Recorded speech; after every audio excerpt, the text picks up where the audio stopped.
producer and co-host Alex Wong. Alex, how was your weekend, man?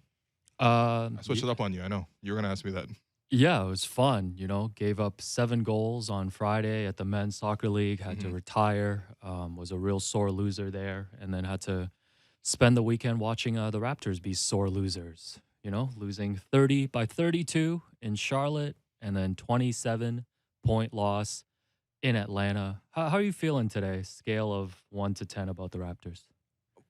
You know what? Actually, I have to thank Liverpool Football Club, the only red team that I acknowledge. Apparently, they have really helped lift the mood. Obviously, winning the most prestigious cup in all of soccer, the Carabao Cup. That's right. Do you care about the cup? Yeah, we for people that don't know, we spent 30 minutes before the show. We'll actually I'll give it more. Don't worry. You don't have to feel so bad. You came in and did the React Pod with me. And in that game, we were like mostly like, okay, what's going on? Like, come on. Like, this is a bad result coming off the All-Star break. The following night, that's when I was like, enough is enough. yes. Enough is enough. Like you actually need to sit down and talk through these issues. Yeah. And I think this is like the first, I don't know if you agree with me. I feel like this is the first like quote unquote crisis point of the season for this team. Like they've had bad performances here and there. They've played inconsistently. But like we even knew coming into Saturday, they had such a good record. I believe they were like 8-3 or something like that on the second half of back-to-backs this season. And they've just had huge bounce back performances. But I think we saw a lot of trends that were really worrisome this weekend. So we should spend today, the full hour, just going through these concerns. Let's do it. Let's try to diagnose what's wrong with the Raptors. But maybe I'll ask you here first, though. Did the Raptors already fix these problems by signing DJ Wilson to a third 10-day contract? That's right. DJ Wilson will be available in Brooklyn tonight. So the Raptors are going to play a new beat. They got a new playlist ready. So let's go.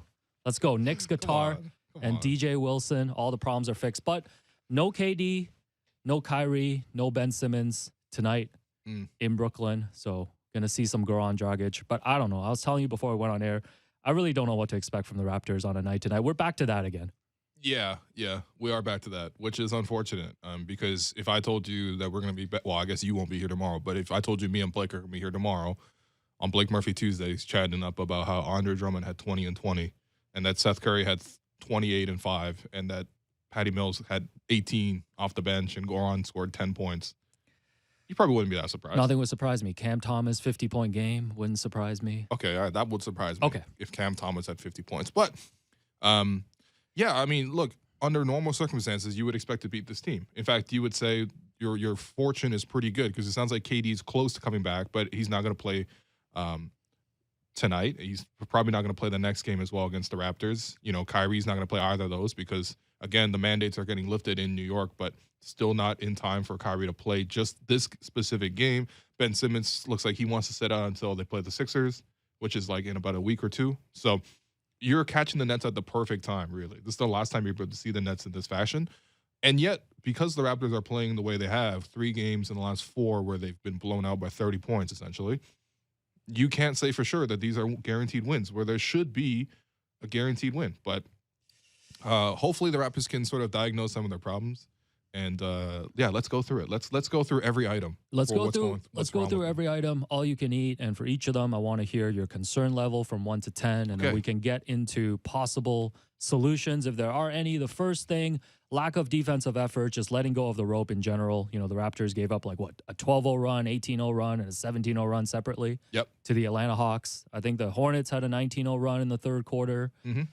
Overall, Nick Nurse had a very long post-game chat with his team after their loss on Saturday in Atlanta, talking about executing the game plan. I guess the question is, how much of it right now is the defensive effort and how much of it is just the game plan is not working? I think it's hard to assess this because, as Nick is saying, they're just not executing basic things right now. I think that applies offensively and defensively. Some of the turnovers are out of character. It's not like what they're seeing defensively over the last few games here is anything revolutionary in terms of like new things that have happened to the Raptors. I think, this is what you've seen all season. Fred getting double teamed and trapped. You've seen Pascal seeing an extra body in the paint. You're seeing poor spacing. Of course, it gets even worse with OG out, but like these are things that the Raptors have sort of battled through in the past. Now, I think with Nick's concern, given the way he coaches his team, it's always about the defense. And the defense has just not been there the last 3 games, or I guess 3 out of the last 4 games. And that's where he needs to sort of find that rhythm again for his team. And I think there's other things going on, and we'll definitely go through the other ones. But right now, to me, it's more about the execution and how together the team is. And right now, defensively, there isn't that, right? You look at the way Trae Young just torched the Raptors, 16 two-point makes in a game. I don't even think Pascal's done that. And Pascal's a guy who lives in the paint, right? And 13 of those were, like, of the 16 two-point shots, 3 of those were mid-range jumpers. The other 13 were in the paint for a guy who obviously is very skilled, but he's like 6'2", 6'3", right? You have to find a way to stop him eventually, and there was none of that. You look at the Charlotte game, they weren't even getting back in transition. How many times were the Hornets just being like, oh, you missed? Okay, fine. We're just going to throw the head-to-head pass, and then someone's wide open down the floor, and you don't even get a chance to defend, right? So these are things that the Raptors have done well all season. You don't really compliment them because this is just taking care of what you should be doing.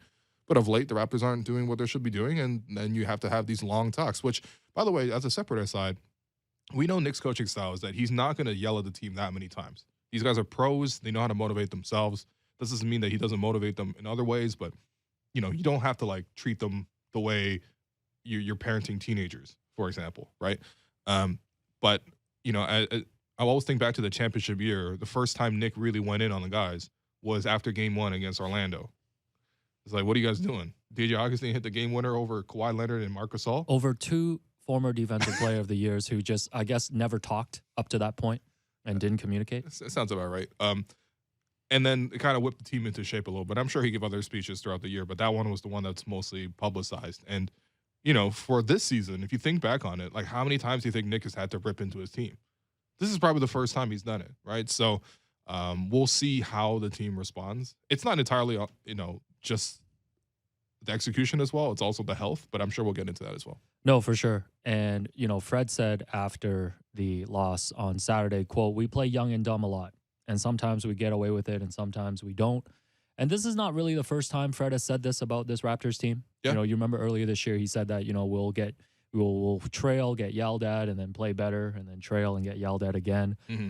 We've talked about this. Like, we've talked about the inconsistency of this team, but I think the most concerning thing or disappointing thing for me on this weekend is the Raptors just beat Charlotte and just beat Atlanta like twice. Yeah, before the break. Like, they clearly know what to do. They're better than these teams. Like, even it's hard for me to sit here and say that after the weekend, but like they should be beating these teams. We know that. Yeah. They should be beating these teams, and that's a frustrating thing for me. So, of the concern about the effort, what's your concern level 1 out of 10? Because this feels like, out of all the concerns, this is the one that they can control the most. Yeah, I'm not as concerned about this. The Raptors are.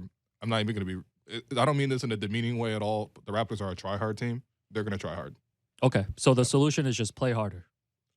Part of it, yes. Okay, yeah. Play harder. So the other thing that, you know, the Raptors had trouble with Trae Young because Fred was just not at 100%. No. And couldn't stay in front of Trae Young on Saturday. He was questionable coming into the game. Nick said it was probably unlikely he was going to play an hour and a half before. Mm-hmm. And then, of course, Fred was in the starting lineup. Fred says it's not a major thing. He said, quote, "It's not a major thing. It's just a pain in the ass." But, I mean, next concern for us is Fred VanVleet's health. Out of 1 to 10, what is your concern level about Fred's health moving forward?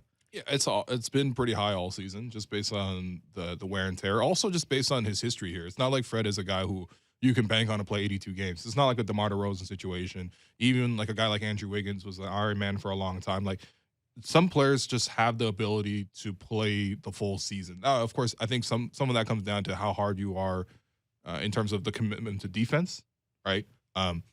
But ultimately, what we're seeing from Fred is that, like, you're asking a guy who's fairly small to play heavy minutes, asking him to guard at a high level, score at a high level, get into the paint, drive 15 times a game. There's going to be some wear and tear that comes with that.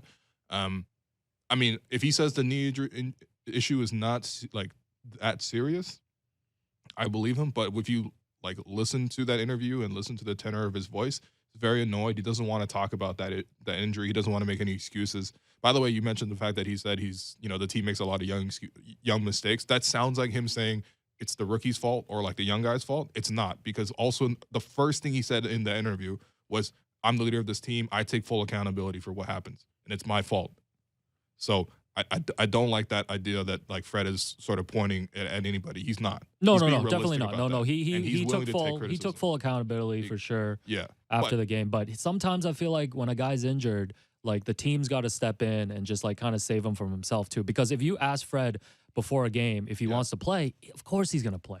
Like that's just Fred's mentality, right? Yeah, for sure. And I think it's reaching a point where the way we're seeing him out there, I guess these are the solutions, okay? Like the first solution is just to keep it rolling, keep playing Fred. Have him play through this. There's no other solution other than keep playing Fred. Well, the other solution is you could sit him. You're going to lose games. You just sat for the whole break and it didn't improve. I know, but if he's playing like this, I almost feel like what's the point of having like a 50%, 60% Fred? Why not sit him for a week or two? 50% Fred is like 50% better than 100% Malachi or DeLon. Yes, there's no solutions, but also like, what if he just suffers a further injury and he's just out for the year? I mean, if that happens, then the whole season's done. Yeah.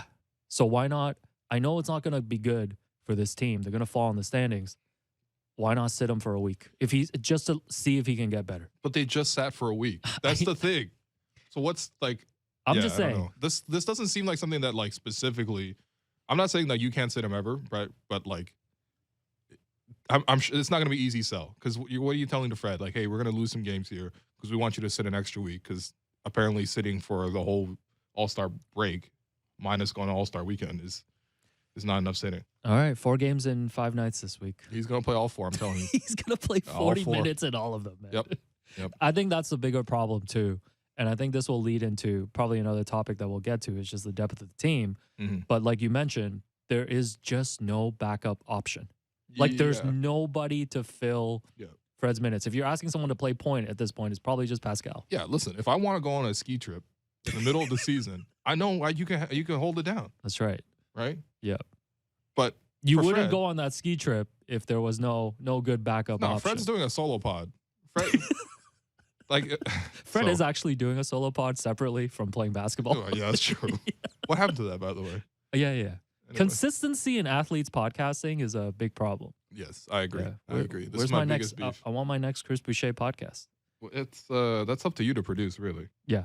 No, I meant at the other place. Oh, okay, his own podcast. Right, Anyways, so yeah, there's no real solution to this. No, the solution is you just have to hope that he feels good on a game-to-game basis. Obviously, they got around-the-clock treatment. You can trust Fred.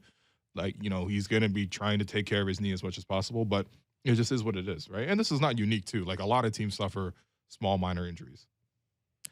Yeah, no, let's monitor this. I can't. Plus, they have sat him a game or two here and there, by the way. Yeah, but to me, those are like half measures. So, okay, all right. Those are half measures. Okay, well, what's going to magically happen in this 1 week? I don't know. He'll feel better. We'll see. I'm just saying. I just don't. He's not going to feel good when he sees his team down 30. I can't believe they're playing 4 and 5 again. They just did this like 3 weeks ago. Yeah, this is Adam Silver's fault, actually. We're calling them out again. Yeah, again. Mark Tatum. Sure. Kiki Vandeweghe, which I don't know. Does he still work for the NBA? Who knows? We're just going by the just an elite name, by the way. Yeah, Kiki Vandeweghe is a top 1997 NBA directory.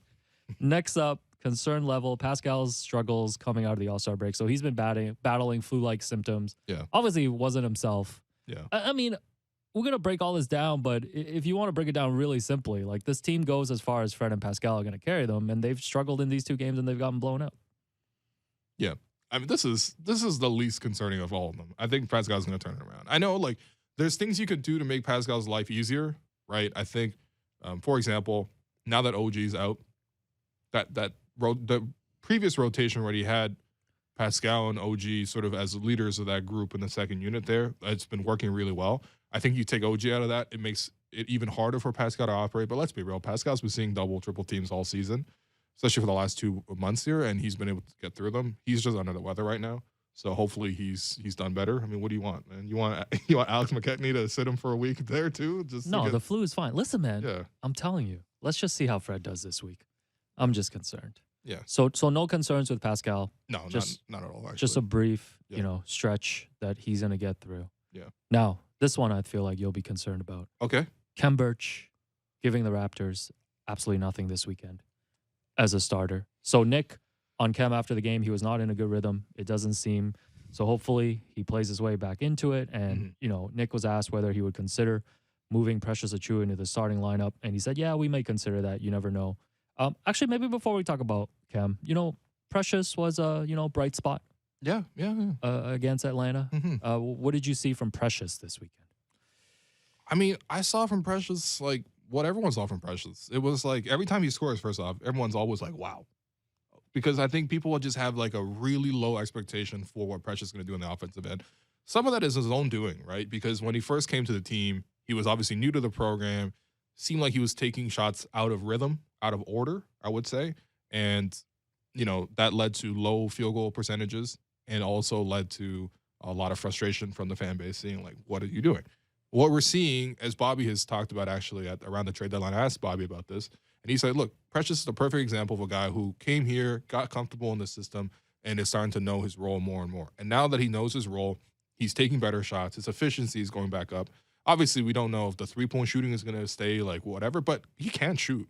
Like, it's not like something that it's not like his form looks terrible or anything like that. He can shoot. He's obviously just a young player developing on that front, so he doesn't have the reps to like be consistent enough. But primarily, he's taking good shots now.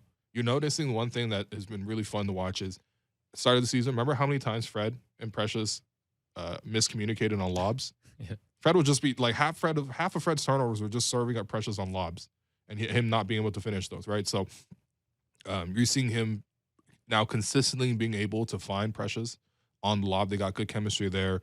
You're seeing Precious also being able to take advantage of a couple of scenarios where he can drive. He can drive the ball. Not drive the ball all the time, but like against single coverage, especially if someone's going to rotate over to him and he can attack a closeout a little bit, he can do it. And he's very, very like strong, powerful. He can get to his spots. He has decent enough footwork when he's on the move, right? If he's sort of like, he can read the situation and makes that plan, he generally will score. I think the situations where he doesn't actually convert as much as you want him to is when it's a loose ball situation or, it's not like a set play. Again, if you're a big man, you're probably going to catch a couple of loose balls in the paint, offensive rebounds, stuff like that. And then you don't have like the time to think through like, what's my plan for how to score here? That's when he actually misses a lot of those chances, like put back, stuff like that, little loose ball sequences. But when you're seeing him actually have the ball in the perimeter, see where the defense is at, and then drive against it, he's done a good job of that. And obviously, the greatest example was against the Hawks. The only highlight for the Raptors, in my opinion, was him blowing past Onyeka Okongwu, who's a really nice defender, and just dunking all over. That's the kind of a potential that you can kind of build out of that. So he's been steadily increasing in terms of his productivity, and you just want to see more of it because I actually do already really trust him on the defensive end. And I think that out of all the Raptors who have played center this season, so I'm talking about Khem Birch, Precious Achiuwa, a little bit of Chris Boucher, although they really haven't played him much at center this year, and Scotty Barnes. Precious is by far the best defensive option out of that group. And so if Nick wants to start him, I think that's a fine solution. But, I think he has other options to pick from as well. But anyway, yeah, Precious was a positive, just like how Scotty was a positive in the Hornets game that you watched. Yeah, you saw that. Yeah. Career high. Yeah. 28 points. Yeah, that was fun. I thought it was interesting you mentioned this on the Reaction podcast too, about taking Khem out of the starting lineup, is that the Raptors have won without Khem this season. So, like, it's not a difficult move to make. And actually, I can't believe I was looking up stats. I pulled up, so Khem playing with the other four starters, Fred, Gary, Pascal, and Scotty, this season. Got Asian Blake Murphy over here. Minus 47 in 86 minutes. Although, I'm pretty sure that's just all this weekend. Hold on. And Precious with Fred, Gary, Pascal, and Scotty this season, +7 in 98 minutes. But talk a little bit about Khem just in terms of what you're not seeing from him, especially on like both ends of the floor, right? Yeah, okay, look. I have nothing against Khem. Really like Khem. Literally spoke to his mom. Really like that podcast as well, Courtside Moms, with Wendy Sparks. This is nothing against him personally. It's just like right now when I'm watching the game as a Raptor fan, I'm struggling to see like the at this current moment the tangible production you see from Khem. It's just not fully there right now, right? I think Khem last year played much better than this, even though obviously that was in Tampa, the situation, whatever. I was pretty in favor of bringing back Khem. Thought the contract was fine. It's a little, whatever, but like it's fine, right? It's a minor deal. It's like ordering an appetizer at a restaurant. Okay, a lot of food references coming up here actually, but anyway, so it's like ordering an appetizer. Even if you don't like it, you're probably gonna have at least half that appetizer. Right. Yeah. You're like half. The whole thing. Wait, what is this? Am I going to turn into DoorDash? Anyway, it could be actually. Maybe we'll just incorporate that into the break. Anyway. Enter the code, the fan 25. That's right. But for Khem though, offensively, that's where the value is right now, which is actually interesting because generally speaking, the way people describe Khem is it's all about the little things that don't show up in the box score. Generally, what that means is like defense and then sort of facilitating movement and action, stuff like that, right? Um, Defensively, that's actually where he's struggling. Is this season, he hasn't really been able to sort of execute the Raptors scheme the way the Raptors want their centers to, which is to be mobile, to come up on the perimeter, to obviously still be show verticality at the rim, but they're not usually playing a lot of drop back coverage for this team, right? You'll see a big difference, for example, the way Precious guards versus the way Khem guards, and it's in the stats too. Actually, the on-off numbers suggest Khem has not been good defensively. The eye test also suggests that too. When you watch, for example, the Hawks game, the amount of times Trae Young turned the corner, saw Khem Birch just sitting at the rim, he's like, I don't care. If you try to block the shot, I'm going to flip it over you. If you don't come up, I'm going to do the tear drop over you. Like he was constantly like he just wasn't even there against Trae, right? And guarding Trae is a two-person job, so whatever. But the thing is, offensively, that's where his value is, and the value that Khem brings offensively is sort of connecting the play. Right, because the fact that Fred gets trapped a lot, because even Pascal gets trapped a lot, but mostly Fred gets trapped a lot. You're going to need somebody who can make quick decisions in a 4-on-3 situation when his defender, who's always going to leave Khem, whether it's he's involved in the play or he's not involved in the play, his guy is always helping off, right? So that already is a lot to overcome in terms of just you're not bringing a lot of offensive value if you can't keep your man honest. He's not even. There's not enough situations where he's actually punishing the other team in 4-on-3 situations. And that's where I thought he did a really good job of last year was, getting to the rim, the little short floaters and stuff like that. He did a good job of those. I'm not even asking him to score a ton, but I mean, if you're going to start and play center and your guy's going to leave you all the time, can I get 10 points? Right? He's not giving you that. And then even the extra passes, that's good. But right now the Raptors don't have that much shooting at the moment. So those extra passes are not necessarily leading to sequences where they're other person's been able to capitalize on the second end of those passes. So my point of the whole thing is it's nothing against Khem, but until he fully returns to form, which is right now he's not in form, you have other options. And there's no need to like force feed him in the starting lineup. I don't see the need for that. And you have, first off, you're changing your whole rotation to sort of accommodate this. And also you have better options if you want to like go with the center in the middle. So yeah. So if Nick Nurse texts you right now, and he says, hey, Will, I devised my game plan based on 10 things and your React pod. Who should I start tonight at center? Are you putting in Precious?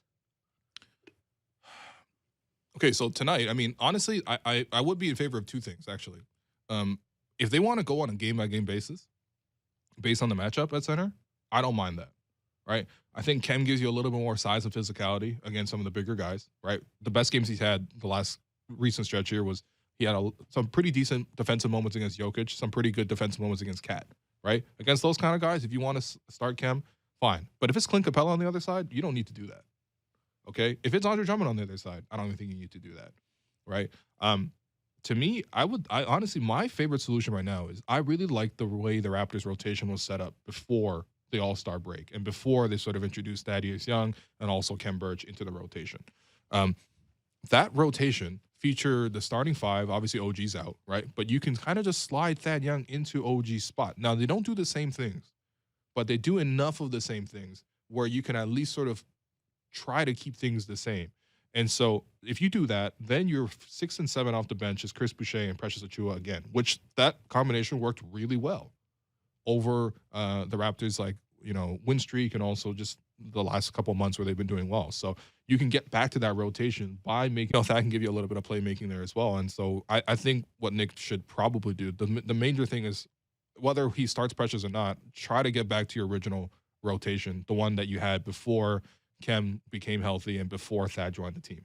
So you're valuing going back to that structure for the bench guys. Yeah, because that's what worked so well, and that's one of the things that has really shocked me in the last two games. I know it was always going to be an adjustment with OG out and with Fred and Pascal not being fully healthy. I mean, look, if that's the case, if you told me that, I mean, it's not a surprise the Raptors lost two games, but it's the way that the whole entire rotation has become jumbled now that I'm just like, why would you take away the structure that has worked so well for 2 months? But I understand. Look, there's a lot to sort of manage, and I think Nick also genuinely has faith in Khem, which I do as well. Like I think he can be a very good player. But right now with the mask on, I don't even think he's hitting the flip shots. Do you think he's seeing straight out of the mask? No, those flick shots weren't really going straight. Yeah. And we've seen him in the warm-ups. Oh, like let's go. We've reached the warm-up report again. He's a pro. He is a pro when it comes to practicing. Yes. That flick shot. You know what? Next time, you know what? We're going to be at the arena later this week. By the way, you know, you're a podcast star, but people forget too that you are a crazy scribe sometimes. I was reading your 10 things about Khem Birch, and you said, quote, Birch is situationally useful in the way that a corkscrew can come in handy, but nobody keeps the corkscrew in the same drawer as the knife and fork. Mm. You were in your bag for that one. Yeah, I was. It was like 12:45. Okay. p.m. and I was pretty tired on a Saturday, but you know, I stand by that. Which also said that we should actually go through and just draw comparisons and extend this like kitchen utensil analogy to like the rest of the roster. Okay, let's do that after the break. We'll run through the 8 to 10 man rotation. Okay, let's do that. All right. I'm your host, Willu. You've been listening to the Raptors Show, powered by DoorDash on Sportsnet 590, The Fan. And now our message from our presenting sponsor. Discover the best eats in your neighborhood on DoorDash without leaving your home.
Welcome back to the Raptors Show, powered by DoorDash on Sportsnet 590 The Fan. I'm your host, Walu. I continue to be joined by producer and co-host Alex Wong.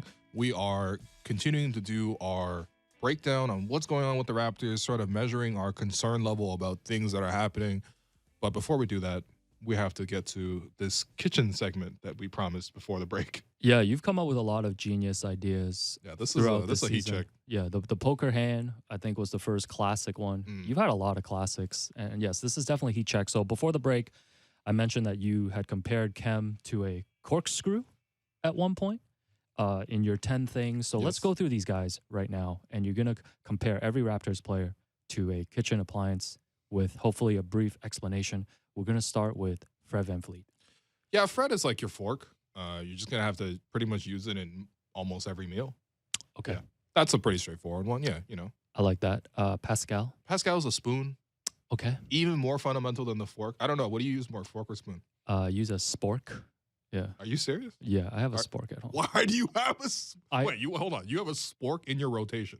I probably not in my rotation. I only order DoorDash, so I just eat. I use whatever utensils they give. Why don't you? But why don't you have utensils at home? Anyways, OG. Wait, hold on. OG Anunoby. Why don't you use your home utensils? OG Anunoby. OG's like a plate, as you see right now. He holds everything together, and without him around, clearly there's not like the. Because the thing is, you take the plate for granted sometimes. You know, you're always like, oh. You know, if you're looking at just in terms of like glassware and things like that, you're like, oh, look at the fancy cups. You know, look at like the serving bowls and things like that. You know, there's all sorts of like, even cutlery looks fancy, but people aren't really like going all in on plates. I know for me, my plates are just like pretty plain. But that's OG though. You can't serve the food without a plate. OG is the plate. Yeah. Okay. By the way, Kyle and Maria, let's get this graphic going. Okay. Let's just put these players. This is gonna be hard. Let's put OG on a plate. Gary Trent Jr. Gary Trent Jr. is like the salt and pepper like grinders. Okay. Yeah. So like realistically, if you're gonna enjoy your food, you're probably gonna have to use a combination of these two things, kind of enhance the overall combination of what's going on. Maybe not every single game, you know, like let's say you're eating a salad, you're probably not gonna like grind some like salt into a salad, but like most times you're gonna be using them, and most times it's gonna accentuate the flavor. That's scary. Yeah, very flavorful. I'm really impressed by these comparisons. Yeah, these are off the dome. These are off the dome. No, confirmed off the dome. Nothing in the rundown. Scotty Barnes. Scotty Barnes is only used to. Okay, so the thing is, everything Scotty does is like a treat. So I'm gonna cheat here and say he's like the ice cream scoop and also like the pie serving thing. What the serviette? Yeah. There we go. Thank you. I used to sell cutlery, by the way. I haven't told you this story. Let's run out of here. We got lots of topics today. No, hold on. No, you used to sell. We have time. No, do we? We definitely do. You used to sell cutlery? Yeah, I got roped into that Cutco scam. What? Okay, tell me like the full story in like 2 minutes. I basically was bugging my. This is when I was like in grade 12. Okay. And I wanted to make like, I don't know, $500 or something, right? Yeah, and that's a lot of money at the time. That for you back then. That's a trip. That's a trip to casino, right? Yeah, that was a house in the 40s when you grew up. But like, yeah. So this company Cutco, they would basically just hire anybody to sell knives or whatever. But it was a scam. Yeah, it's not a scam. I mean, like they actually sell the knives, and they're actually pretty good knives. I mean. You know, like I still have them, for example, my sample ones that I used to go around. But basically, I would just like bug my friends, go to their parents' house, cut up a tomato or cut up a rope or something, and then just demonstrate the product and ask if they want to buy this thing. But then they'll give you like a commission based on every single time you do one of these sales. How long did you do that for? About like a month. But I really biked around to like all my friends' houses and cut tomatoes in front of them. Were you like a good salesman? I think I sold like 2 paring knives. Okay. Yeah. Anyway, going back to this. And you use that money to go to prom? And no, okay. We'll connect that other story. That's a totally different Anyways, story. Khem Birch, you said. No, hold on. Okay, yeah, Scotty. Yeah, Scotty? So, Scotty is just like the dessert servings or whatever. Yeah, he's like a dessert spoon, if you want to say something. Yeah, he's a treat every single time. Yeah. You said Khem. Khem's the corkscrew. Yeah. Like if you want to like serve wine, you absolutely need the corkscrew. Let's see who else. Thaddeus Young. Thad Young. I'm not totally sure what he is right now. You know, he's one of those things that like confuse me. You know, like what confuses me in the kitchen right now? I would say, you know, those peelers that like peel in a specific fashion, not just like to like get the the peel off the potato or get the peel off the carrot or whatever. Like those specific ones that kind of like julienne the thing. I'm very confused by those. That's that young right now. That's that young for you? I'm not totally sure how to use this thing at the moment. It's not getting used a lot. Let's be real. I'm actually really liking this segment. We should do this for all 30 teams. If the Raptors lose by 30 tonight, that's what you're doing tomorrow with Blake. Chris Boucher. Chris Boucher, something that you use, that you saw people kind of misuse sometimes, but like, this is gonna be tough. What do people misuse? Like chops? No. How do people misuse a garlic press? No, that has to be the most simple tool to use in the kitchen. Producer, that was I'm gonna reject that idea. Chris is like chopsticks. You know, like people get real frustrated with chopsticks if they don't know how to use chopsticks. But once you learn how to use chopsticks, very useful. There shouts That's to a really high compliment for me to say chopsticks for Chris instead of Utah. Yeah, shouts to Liban Osman. Do you remember earlier this year we said Fred VanVleet is rice? I'm trying to remember the context. Yeah. We called him rice, but we have a lot of food analogies on the show. It's a good thing DoorDash sponsors us. Fred VanVleet is rice. It's actually rice, yeah. What? How does producer Derek have this clip? Drop? It sounds so much like I just said that. Precious Achua. He's improving with time for me. I think it's sort of like something that, like, maybe initially is hard to use. Like you had to like really learn how to use it properly, but it's starting to sort of like catch on. And once you sort of realize the value of it, you know what it is? It's like he's like a wok. This is like moving into like the cooking aspect of the kitchen. But to me, when I first got woks, like obviously I had woks like all my life in a Chinese household, but like I remember the first time I cooked with a wok, I was trying to cook breakfast for my parents. Just like on some morning, I woke up before them on a weekend and I wanted to be nice. But I was like 8 years old and I tried to make some eggs in this wok and like it literally caught on fire. But I didn't want to wake my parents up, so I was trying to put this like grease fire out. Anyway, so that's kind of how the start of the season was for Precious. But as of late, I'm making great things in a wok. I'm making curries. I'm making fried rice regularly in the wok. 3-cup chicken. Like, so it takes a while to learn how to use a wok, but yeah, he's a wok. Okay, last one. Yuta Watanabe. He's a rice cooker. You only use him for one situation. Shout out to Utah though. He said, by the way, that he brought a rice cooker to Tampa, which is... You landed that exclusive with him. No, he said that, I think. But you are the owner of 3 exclusive interviews with Yuta Watanabe. Yes. I guess I have 3 rice cookers then. So... Got one just making kanji for me. There we go. I think that was a good heat check, actually. Yeah, listen, people, like, give me some feedback on that. Was that too much? Should we just go back to talking about basketball? Who knows? Yeah, don't tell them that. Anyways, back to the concerns that we have. That's right. About the Toronto Raptors. So the next one is the Raptors having to play without OG Anunoby for what seems like going to be an extended period. He is seeing a specialist in New York today for a second opinion. For me, as much as it's about losing OG and we know what OG brings to the table as a two-way player, like you were mentioning earlier about just the rotation falling apart, like I just feel like when they lose one of those core 5 starters, everything just falls apart for this team. Yeah. Yep, that's it. I mean, look, this is the other issue is, I mean, we'll talk about this too, but the front office, okay, so clearly this is a roster in transition, right? Like, this is not like a roster that's like supposed to be put together perfectly that they're going to contend for the championship right now. We know that that's not anything close to the ambitions. This is actually, I would say, year 1.5 of a rebuild. Last year was half a rebuild, right? Having said that, though, there's just not enough depth. And OG's the only guy on the team who does what OG does, which is brings you elite level defense, shoots threes at a very high level, finishes very consistently in the paint. Nobody else in the whole team has that skill set, right? At what he does. So it's going to be very difficult to replace what OG does. As we mentioned, he's the plate, he's holding everything together right now. And I don't know. Have you ever like not done your dishes for a while and you just had to like, eat strange things out of, bowls or... Yeah, plastic plates from Dollarama. Oh, God. What's wrong with you, man? Oh, we need to talk about the environment with you sometime. I should tell you about the one time I went to George Brown Culinary School for one semester. But we got too much basketball. No, we don't. To talk about. If you made me talk about Cutco, you got to talk to me about this. So Alex was fact-checking the Raptors having no good 5-man lineups. I think Blake said last week on the program that the 5 core guys, we know the 5 core starters, who they are. They've only 299 played minutes 299 minutes, right? Okay, go back to this though. You can't move away from the George Brown thing. And in February, the core 5, like that was the most used lineup, obviously, in the second half of games. They played 75 minutes together, had a plus 10.4 net rating. No other 5-man lineup logged more than 11 minutes in the second half. I guess all I'm trying to say is really the Raptors were relying on one good 5-man lineup to win them games and have that 8-game win streak.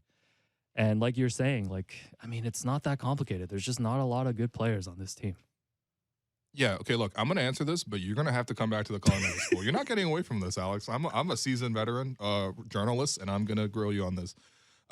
Okay, so about this lineup, yeah, I mean, look, I think there are other lineups that will work for the Raptors. There are other lineups that have worked successfully for the Raptors. It's honestly, when you're looking at like a few games, when you're looking at specific 5-man samples, especially during the course of a regular season where guys are in and out, you're going to see a lot of noise, right? So yes, no other specific lineups have logged 11 minutes, but I think a lot of 4-man combinations, a lot of 5-man combinations. The way I'd sort of break down the Raptors lineup is this. You need, in order for any lineup to be successful, one shot creator, one shooter, like someone who can consistently shoot, and then some hustle guys at minimum, right? Ideally, you have more than one shot creator. Ideally, you have more than one shooter. Ideally, you have a lot of guys. Everyone's hustling, right? But obviously, without the depth in the roster, can you do that? And I think that's where when you take OG out, the number of guys who are shooting for you are now just only Gary and Fred. And that's the other issue for the Raptors in the last 4 games here. They made an average of 8 threes per game in the stretch. That Atlanta game that we talked about over the weekend, the Charlotte game we talked about, they only made 6 threes that whole game, and 2 of those were by Yuta and Svi at the very end of the game. So you're talking about 4 threes against a defense that doesn't even really play defense, right? So that's the shooting element that's going to be really hurting, because the thing is, you need one creator and one shooter. A lot of these times they're asking Gary and Fred to be both the shooter and the creator. And that's where you're starting to lead to more inefficient shots, because you're doing a lot more pull-ups and stuff like that. So, and obviously they can't drive and kick to themselves. So, yeah, that's where the Raptors are short, and that's where they should have addressed that at the trade deadline. But going back to this, though, so you went to culinary school? Yeah, this was right before I got married.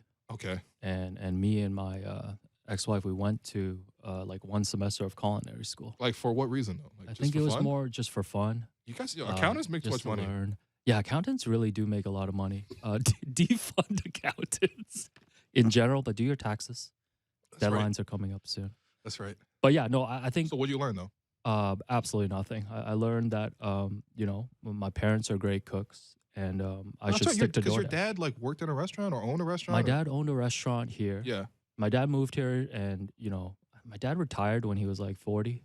That's right. Yeah. Generational wealth, baby. Dad, if you're watching, please just confirm that, because that's what I've been telling everybody. Okay, all right. But yes, so he opened a restaurant, a Thai restaurant, for like a year. Yeah, we got to have a discussion about Chinese people just opening pan-Asian restaurants. But anyway, keep going. Every Chinese person is an entrepreneur. We're passing for Japanese people, Thai, Vietnam, everybody, man. It's not fair. Korean, anyway. Anyways, back to the Raptors 3-point shooting, like you were mentioning. So the Raptors are like a very average team in terms of their 3-point shooting. Like they're 15th in made threes, 16th in attempts, and 14th in 3-point percentage.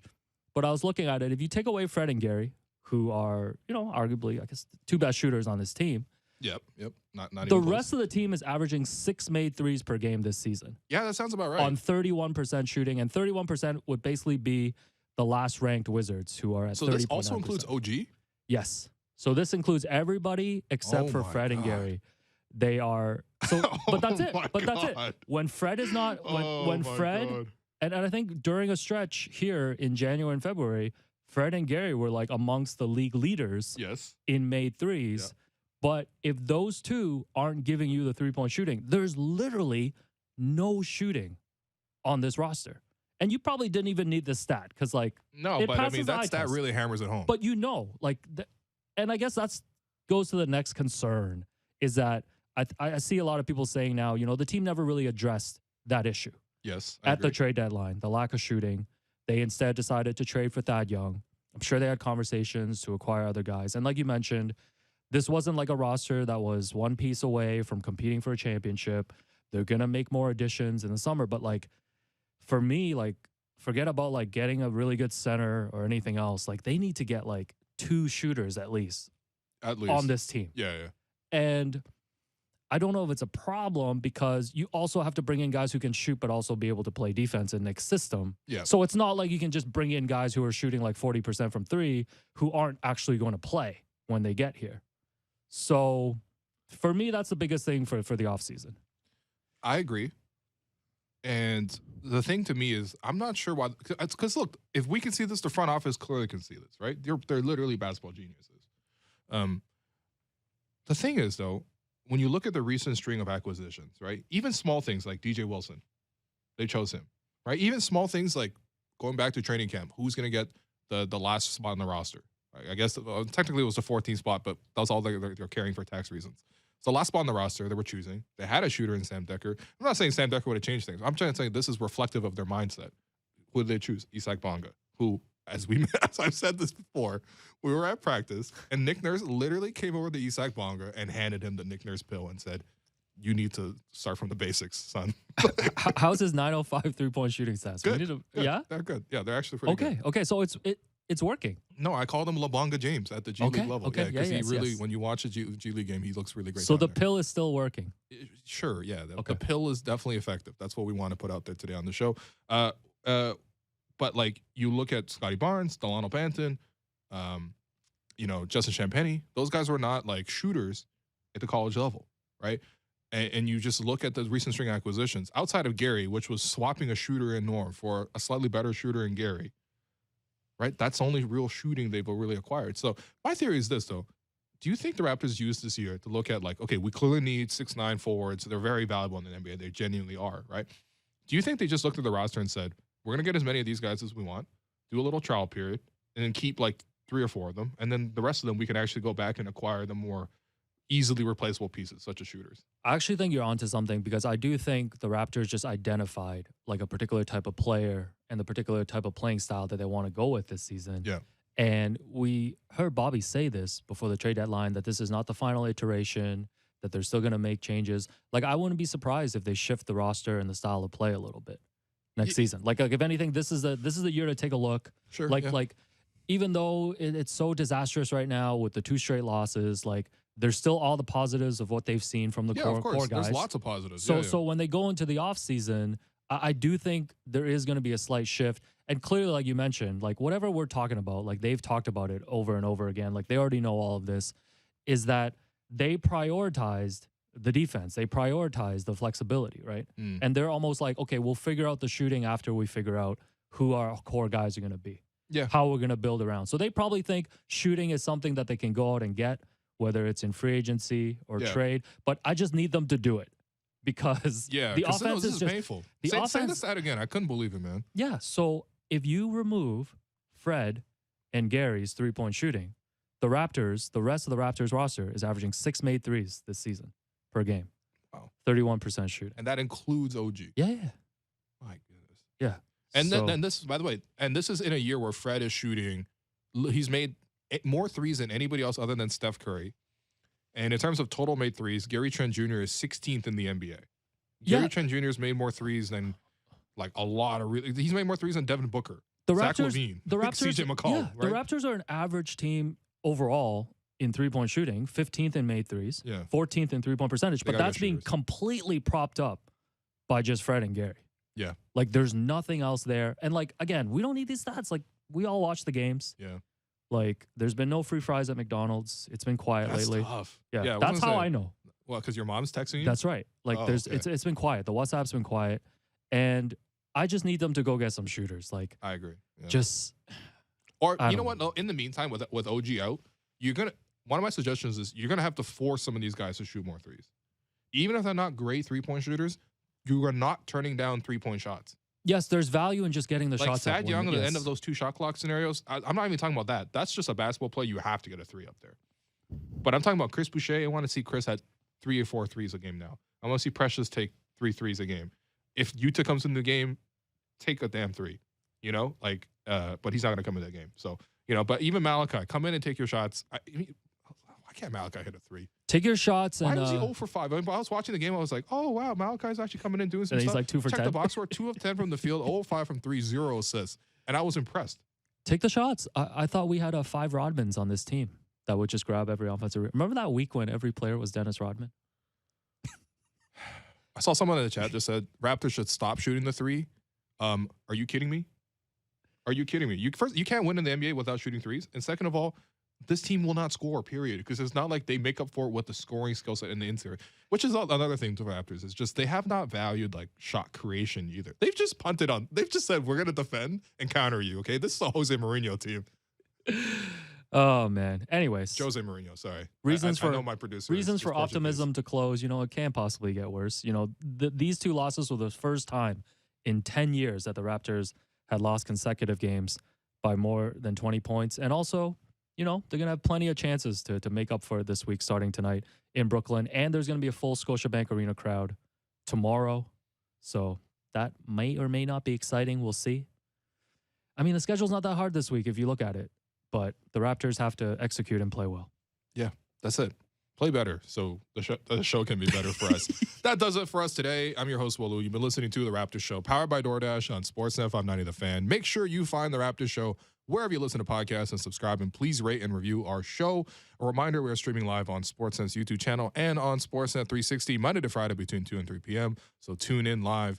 Thanks again to my producer and co-host Alex Wong. Thanks to board producer Derek Vandale and Jennifer Rolnick for helping us behind the scenes with the YouTube stream. I will talk to you soon.